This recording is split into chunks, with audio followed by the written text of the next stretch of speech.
Kamakailan lamang ay viral sa social media ang di umano ay tila pahayag nitong si OG Diaz matapos ngang itanggi ni Bea Alonso na siya ay may bago ng boyfriend. Sa naging post ni OG, sinabi nito na wala namang problema kung aamin at lalo na nga't may ebidensya sila. Huwag daw sanang magsisinungaling. Hanggang ngayon ay wala pang ang linaw kung talaga bang account ni OG Diaz ang nasabi nga pahayag na iyon. Matapos kasing sabihin ni OG Diaz sa vlog na mayroon na ngang half foreigner and Pinoy na boyfriend itong si Bea Alonso. Matapos ang 4 na buwan na hiwalayan nila ng ex-fiancé na si Dominic Roque. Samantala, kung may basher si Bea Alonso, syempre hindi naman maiiwasang may basher din si Dominic Roque.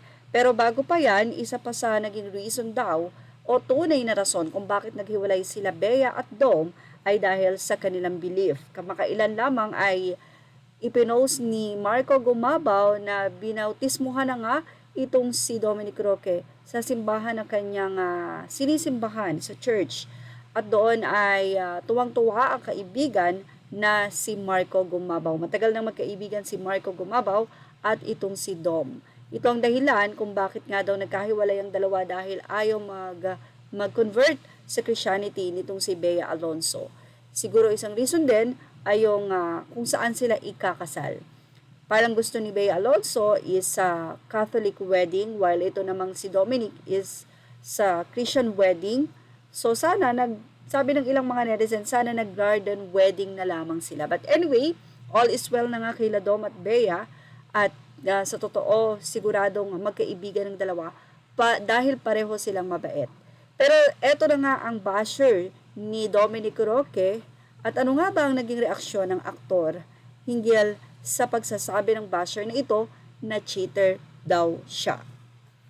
Hindi nga nakaligtas kay Dominic Roque ang nasabi nga pong basher na ito at narito po ang sinabi ng netizen na ito.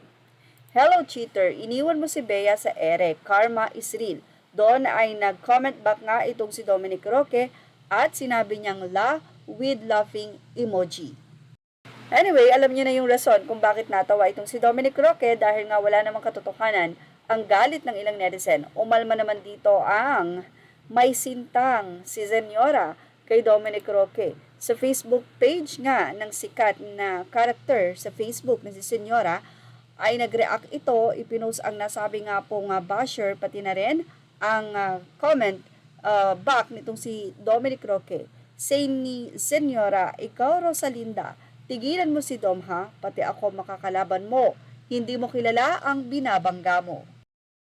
As usual, todo tawa ang mga supporters naman itong si Senyora. At yan ang ating showbiz top update. Thank you for watching. Images are all credit to the rightful owners. Please like, share, and subscribe.